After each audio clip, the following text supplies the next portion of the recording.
안녕하십니까. 어쩌다 책입니다. 오늘 소개해 드릴 책은 정의란 무엇인가 입니다. 지연이 마이클 샌델, 옮기니 이창신, 출판사는 김영사입니다. 책을 보겠습니다. 2004년 여름 멕시코만에서 세력을 일으킨 허리케인 찰리가 플로리다를 휩쓸고 대서양으로 빠져나갔다.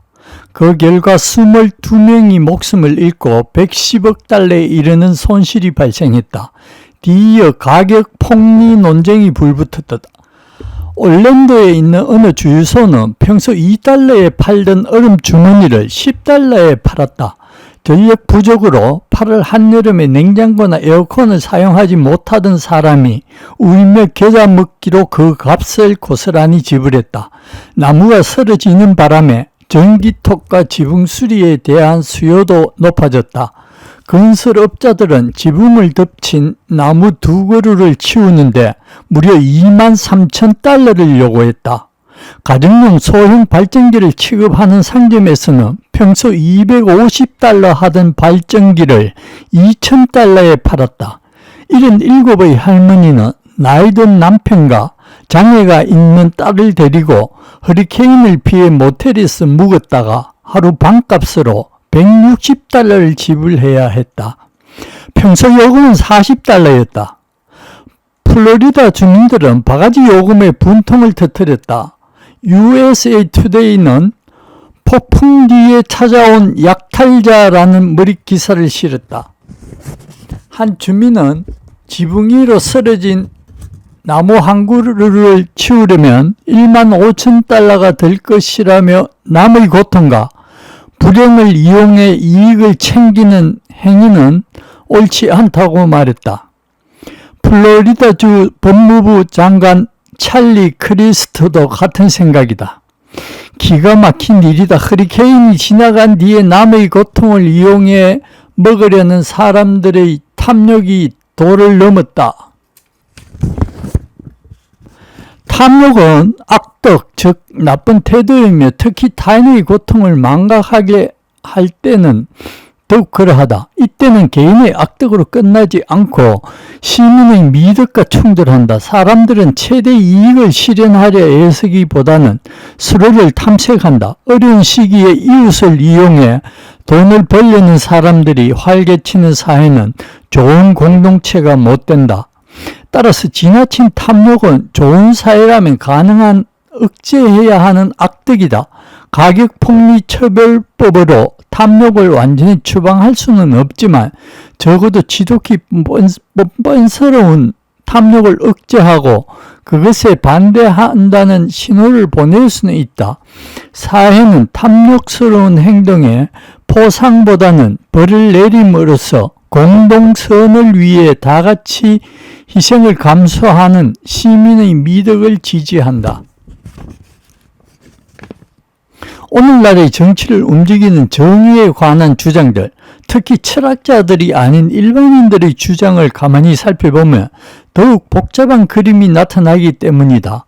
우리가 내세우는 주장은 언뜻 보기에는 경제적 풍요를 지지하고 개인의 자유를 존중하는 것만 같다.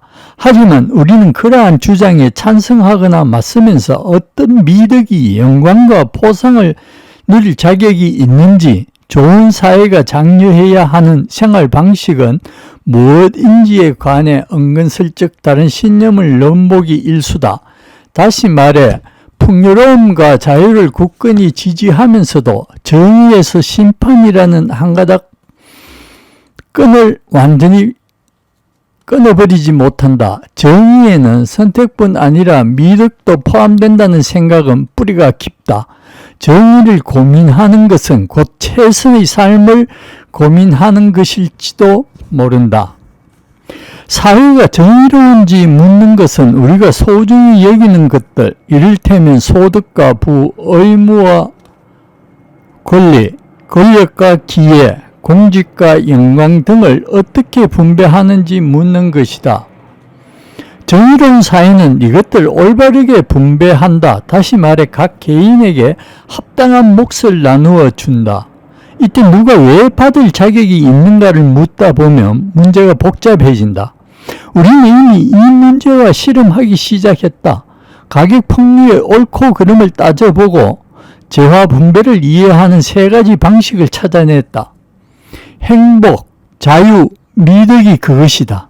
이 세 가지 이상은 정의를 고민하는 서로 다른 방식임을 암시한다. 행복을 극대화하고 자유를 존중하며 미덕을 기르는 행위의 의미, 그리고 그와 관련한 이상이 서로 충돌할 때 무엇을 해야 하는가를 놓고 의견이 엇갈렸다. 정치 철학이 이런 상황을 단번에 해결할 수는 없다. 그러나 우리 주장을 다듬고 민주시민으로서 우리가 직면한 여러 대안의 도덕성을 부여하는 데 도움이 될 수는 있다.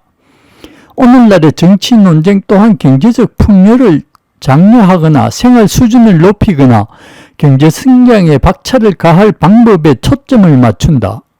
우리는 왜 이런 문제를 고민할까? 가장 분명한 답은 개인으로 보나 사회로 보나 경제적으로 풍요로우면 더 잘 살게 되리라 생각하기 때문이다. 다른 말로 풍요로움은 행복에 기여하기 때문에 중요하다. 이 생각을 들여다보면 공리주의에 눈을 돌려야 한다. 공리주의는 행복을 극대화해야 하는, 다시 말해 최대 다수의 최대 행복을 추구해야 하는 이유와 방법을 가장 그럴듯하게 설명한다. 어떤 이는 정의란 공리나 행복 극대화, 즉 최대 다수의 최대 행복을 추구하는 것이라고 말한다. 또 어떤 이는 정의란 선택의 자유를 존중하는 것이라고 말한다. 그 선택은 자유시장에서 사람들이 실제로 행하는 선택일 수도 있고 원초적으로 평등한 위치에서 행할 법한 가언적 선택일 수도 있다. 마지막으로 어떤 이는 정의란 미덕을 키우고 공동선을 고민하는 것이라고 말한다. 나는 세 번째 방식을 좋아한다. 정의로운 사회에는 강한 공동체 의식이 필요하다면 사회는 시민들이 사회 전체를 걱정하고 공동선에 헌신하는 태도를 키울 방법을 찾아야 한다. 그러자면 공적인 삶에서 시민이 드러내는 자세와 기질인 마음의 습관에 무관심할 수 없다. 사회는 좋은 삶에 관한 지극히 사적인 견해를 배격하고 시민의 미덕을 키울 길을 찾아야 한다. 전통적으로는 공립학교가 시민교육을 담당했다. 어떤 세대에서는 군대도 그 일에 동참했다.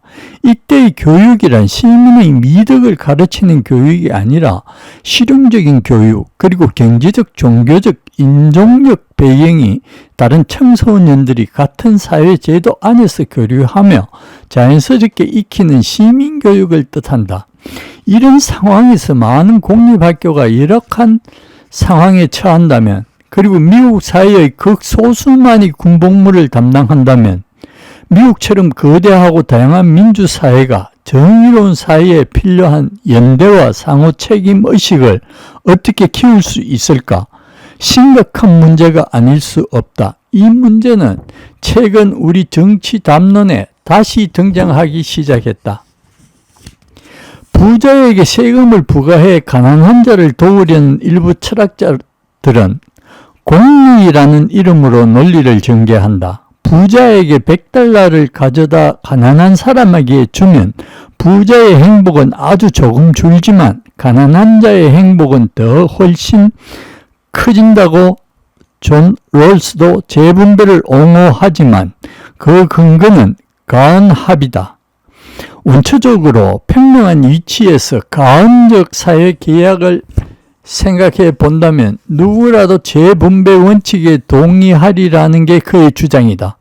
그러나 미국인의 삶에서 불평등 심화를 걱정하는 더 중요한 세 번째 이유는 빈부격차가 지나치면 민주 시민에게 요구되는 연대의식을 약화시킨다는 사실이다. 왜 그럴까? 불평등이 깊어질수록 부자와 가난한 자의 삶은 점점 더 괴리된다. 풍족한 사람들은 아이들을 사립학교에 보내고 그 결과 도심 공립학교에는 대안이 없는 가정의 아이들만 남는다. 학교뿐 아니라 다른 공공제도나 시설에서도 비슷한 현상이 일어난다. 사설 헬스클럽이 CS 운영하는 체력 단련장과 수영장을 대체한다. 상류층 지역에서는 경찰에 의존하기보다는 사설 경비 업체와 계약한다. 자동차도 한 집에 두세 대가 되다 보니 대중교통을 이용할 필요가 없어진다. 이처럼 부유층이 공공장소나 공공서비스를 이용하지 않게 되면서 그것들은 달리 대신할 수단이 없는 서민들만의 몫이 되어버린다. 이때 두 가지 악영향이 나타나는데 하나는 재정 문제이고 또 하나는 시민의식 문제다. 우선 공공서비스를 더 이상 이용하지 않는 사람들이 납세를 꺼리게 되면서 서비스의 질이 떨어진다. 둘째, 다양한 계층의 시민들이 서로 만날 수 있는 곳에 학교, 공원, 운동장, 시민회관 같은 공공시설이 들어서지 않는다.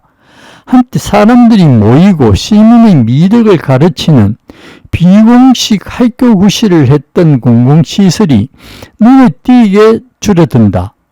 공적 능력이 비어버리면 민주시민의식의 토대가 되는 연대와 공동체의식을 키우기가 어려워진다.